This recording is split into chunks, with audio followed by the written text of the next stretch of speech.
শশা কত নিবি এটা বললি? বেশি তো 80 টাকা, আপনি 70 দিবেন রে। না। 70 টাকা, আমি 10 টাকা 70 টাকা। আর ফুলকপি ফুলকপি 80, ডাইরেক্ট 80 কেজি। তখন যে চাইলে 100।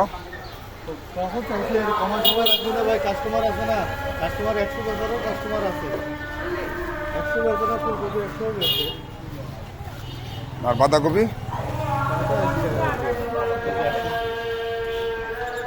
বাঁধা 80। বলো হলে হয়তো 2 টাকা এদিক ওদিক বলবো না ভাই, একবারে এক রেটে গিয়ে পাবো।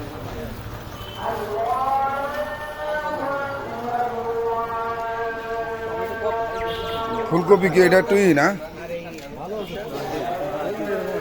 না এটা ডিসকেলার, ওই নিচেরটা 100 চাইছিলি এইটা। দাঁড়া আমি ওর সাথে একটু কথা বলে নিই, দিই কটা লাগবে।